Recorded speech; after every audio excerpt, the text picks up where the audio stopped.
여러분 안녕하세요. 시바이누 투자하면서 이런 경험 있으시죠? 비트코인은 오르는데 시바이누는 가만히 있고, 이더리움은 움직이는데 시바이누는 조용하고, 그러다 어느 날 갑자기 폭발하듯 오르더니 떨어질 땐 또 제일 빨리 떨어지고, 이거 도대체 규칙이 뭐야? 하면서 답답하셨을 겁니다. 오늘은 그 답을 드리겠습니다. 시바이누를 이해하려면 시바이누만 봐서는 안됩니다. 비트코인 사이클을 봐야 합니다. 글로벌 유동성을 봐야 합니다. 시바이누는 단독으로 움직이는 코인이 아닙니다. 비트코인 사이클 위에 올라탄 레버리지 알트입니다. 지금부터 정확히 설명드리겠습니다.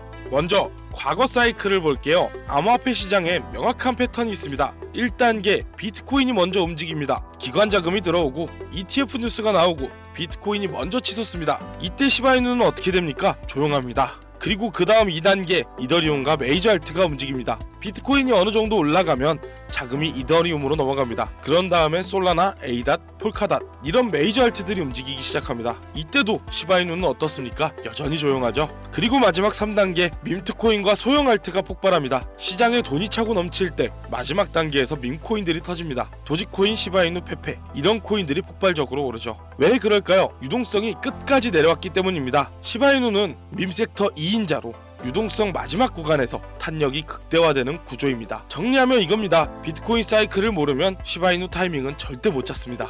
그렇다면 글로벌 유동성은 어디로 흘러갈까요? 금리가 내려가고 유동성이 완화되는 국면을 보세요. 돈은 순서대로 흘러갑니다. 먼저 안전자산인 금, 그 다음 나스닥 같은 주식, 그 다음 비트코인, 그 다음 알트코인, 마지막이 밈코인입니다.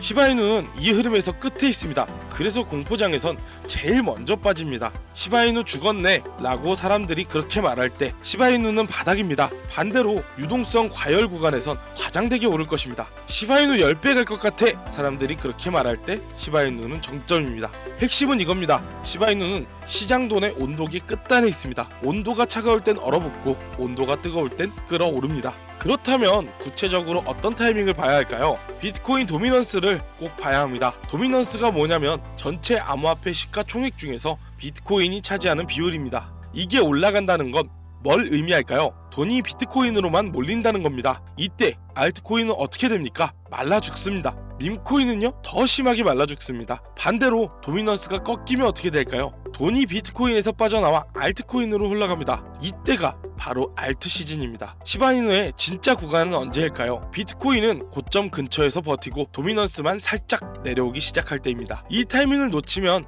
시바이누로 수익 내기 진짜 어렵습니다. 메시지는 명확합니다. 비트코인이 완전히 꺾이기 전에 도미넌스만 먼저 꺾이는 구간, 그 순간이 핵심입니다. 그렇다면 실제로 과거엔 어땠는지 한번 볼까요? 2021년 시바이누 대폭등을 보세요. 비트코인이 고점을 찍은 게 21년 4월이었습니다. 시바이누가 폭발한 건 언제였습니까? 5월부터 10월까지였습니다. 비트코인 고점 대비 몇 주 몇 달 뒤에 시바이누가 터진 겁니다. 왜 그랬을까요? 비트코인이 상승하고 조정받고 횡보하는 구간에서 대중의 눈은 비트코인에서 알트와 밈으로 넘어갔기 때문입니다. 23년도 중반도 그랬습니다. 비트코인이 먼저 움직이고 한참 뒤에 시바이누가 따라왔습니다. 인사이트는 분명합니다. 시바이누는 비트 고점 직후 알트로 관심이 넘어가는 구간이 주 무대입니다. 그렇다면 이번 사이클에서는 어떻게 봐야 할까요? 두 가지 시나리오가 있습니다. 시나리오 A, 비트코인이 한 번 더 고점을 경신합니다. ETF 자금이 계속해서 들어오고 유동성이 풀리면서 비트코인이 12만 달러, 15만 달러 이렇게 올라갈 수 있습니다. 그 다음은 어떻게 될까요? 알트와 밈 순환 구간이 옵니다. 이때 시바이누가 재평가될 겁니다. 시나리오 B, 비트코인이 장기 박스권에 갇힙니다. 9만 달러에서 10만 달러 사이 이 구간에서 몇 달 동안 횡보할 수 있습니다. 그러면 어떻게 될까요? 밈코인과 알트가 단기 테마성 반등 위주로 움직일 겁니다. 이때도 시바이누는 충분히 기회가 있습니다. 우리의 포지셔닝은 이겁니다. 시바이누를 비트 사이클의 후반부 레버리지 티켓으로 바라봅니다. 자, 정리하겠습니다.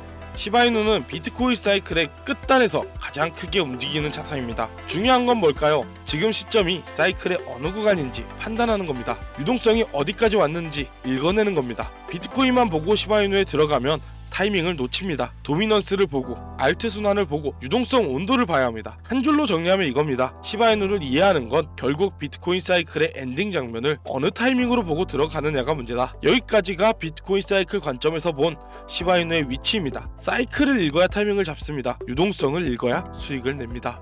그런데 말입니다. 이건 그냥 뉴스에 불과할 뿐 여러분들이 정말 궁금해할 시바이누가 상승할지, 내가 시바이누를 들고 있으면 수익을 보는 게 맞는지, 그거에 대한 얘기를 아주 쉽고 확실하게 설명드리겠습니다. 시바이누를 정말 확실하게 이해를 하려면 한 가지 더 알아야 할 것이 있습니다. 바로 시바이누의 구조 자체입니다. 시바이누는 시간 누적형 구조입니다. 초기 발행량이 1000조기였습니다. 현재까지 약 410조개 이상이 소각이 되었는데요. 지금 공급량은 약 589조개 정도입니다. 그리고 지금도 온체인 거래 시바리움 커뮤니티의 주도 소각으로 공급이 계속 줄어들고 있습니다. 여기서 중요한 포인트가 있습니다. 우선 소각 메커니즘은 조금 뻔할 수 있습니다. 많은 사람들이 소각 얘기를 했죠. 근데 그건 이유가 있습니다. 그만큼 중요한 메커니즘이라는 거예요. 희소성을 따지는 겁니다. 마치 명품이 비싼 이유가 희소성 때문인 것처럼요. 근데 소각 메커니즘은요, 누적 구조라는 점입니다. 체감 가능한 희소성의 변화는 단기 캔들 몇 개가 아니라 수년 단위의 시간이 지나야 드러납니다. 소각, 희소성 스토리를 믿고 들어간다는 것 그 자체가 애초에 장기 프레임을 전제로 하는 투자입니다.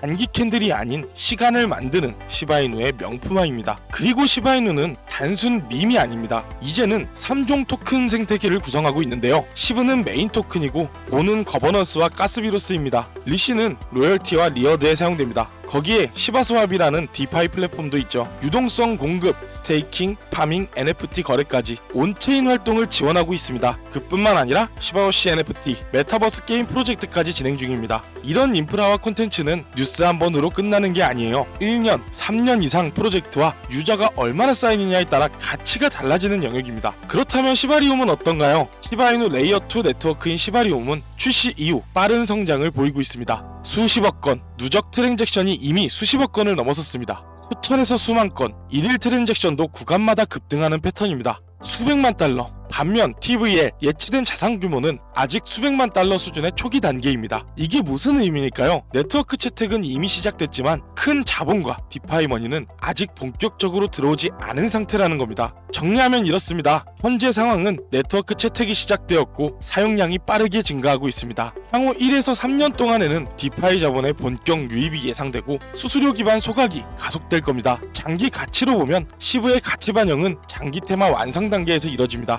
채택 확대, 자본 유입, 시바리움 수수료 기반 소각이 시브의 가치에 본격적으로 반영되는 시점은 자연스럽게 향후 1에서 3년 이상을 보는 장기 테마입니다. 그리고 또 하나 중요한 지표가 있습니다. 온체인 기준으로 시브의 보유 주소 수는 150만 개 이상입니다. 2021년 이후 내내 가격 등락과 상관없이 홀더의 숫자가 장기적으로 우상향해왔습니다. 특히 100만 달러 이상 시브를 보유한 고래의 주소 수가 최근 1, 2년 사이에 뚜렷하게 증가했습니다. 이게 의미하는 건 뭘까요? 시바이누가 한 번 유행했다 사라지는 단기 알트가 아니라 불장과 하락장을 몇 번 겪으면서도 커뮤니티와 자본이 축적되고 있는 자산이라는 신호입니다. 커뮤니티와 홀더 베이스가 쌓이는 구조는 본질적으로 단기 테마가 아니라 사이클 단위의 장기 게임입니다. 마지막으로 실사용 측면을 볼게요. 시바이누는 단순 가격 투기용을 넘어서 다양한 결제 솔루션과 연동되고 있습니다. 전 세계 여러 결제 업체, 온라인 상점들이 시브의 결제를 지원하면서 실제로 쓸 수 있는 코인이라는 면을 강화하고 있습니다. 이런 실사용과 결제 채택은 어느 날 갑자기 10배가 나는 이벤트가 아닙니다. 점포와 서비스 수가 매년 조금씩 늘어나면서 네트워크 효과가 서서히 커지는 장기 변수입니다. 결제와 실사용 스토리를 보는 순간부터 시바이누는 단기 가격이 아니라 3에서 5년짜리 채택 곡선을 함께 보는 장기 자산이 됩니다. 자, 정리하겠습니다. 대규모 공급과 장기 소각 구조, 멀티 토큰, 디파이, NFT, 레이어2 생태계 확장, 시바리움 사용량 증가와 초기 단계 자본 유입, 홀더, 고래수의 장기 우상향, 실사용, 결제 채택이라는 느리지만 강한 변수, 이 모든 요소를 합치면 시바이누는 단순히 단타복권으로 보기엔 너무 많은 것들이 시간을 먹고 자라는 방향으로 설계된 코인입니다. 그래서 시바이누는 최소 한두 번의 큰 시장 사이클, 3에서 5년 이상을 바라보는 장기 옵션으로 접근을 해야 합니다. 하지만 말입니다. 여러분이 지금 당장 통장 잔고를 확인하면서 3년 뒤에나 오른다고? 그동안 나는 어떻게 버티라는 거야? 그런 생각하실 겁니다. 맞습니다. 시바이누는 장기 투자로 가져가야 하지만 장기 이전에 수익을 내야 할 코인이 필요합니다. 지금 당장 올해 안에, 내년 초에, 1년 안에 실제로 돈이 되는 코인을 말이죠. 여러분, 새벽 6시 알람이 울립니다. 출근 준비를 하고 하루 종일 일하고 가족들을 돌보고 가장의 무게를 짊어지고 매일 반복되는 하루. 그런데 통장 잔고는 바뀌지 않습니다. 여러분은 잘못한 게 없습니다. 단지 정보와 타이밍이 맞지 않았을 뿐입니다. 그래서 제가 여러분과 함께 하려고 합니다. 앞서 말씀드렸던 단기적 수익을 위한 코인의 내용을 담은 비공개 영상과 코인 선정을 위해 제가 직접 수년간 취업하고 분석했던 PDF 자료까지 직접 공유해드리고 있습니다. 이렇게 비공개 영상을 만들고 따로 공유해드리는 이유는 저의 자료, 선정한 코인을 불법 리딩방, 유료방 업자들이 가져가서 많은 시청자분들이 피해를 입고 있습니다. 신청하고 댓글만 남겨주시면 제가 답글로 남겨드리겠습니다. 어떻게 하면 될까요? 신청 링크를 영상 설명란과 고정 댓글에 링크를 첨부해뒀습니다. 편의를 위한 링크로 PC에서 누르시면 신청 페이지로, 모바일은 문자로 자동 안내됩니다. 만약 어려우시다면 그냥 여기 밑에 있는 제 번호 010-2731-9655 여기로 연준이라고 문자를 남겨주세요. 그리고 댓글에 영상 신청 또는 자료 신청이라고 댓글을 적어주세요. 답글 직접 달아드리겠습니다. 저는 유료방을 운영하지도 않고 불법 유료방도 아니고 금전 요구도 하지 않습니다. 여러분, 새벽 6시에 일어나는 그 성실함, 가족을 위해 버티는 그 인내심, 그것들이 헛되지 않았으면 좋겠습니다. 지금이 바로 그 타이밍입니다. 지금 바로 댓글 남기고 링크 클릭하거나 문자 보내주세요. 오늘 영상 여기까지입니다. 채널 구독과 좋아요 부탁드립니다. 여러분의 성공적인 투자를 제가 응원하겠습니다. 함께 갑시다. 감사합니다.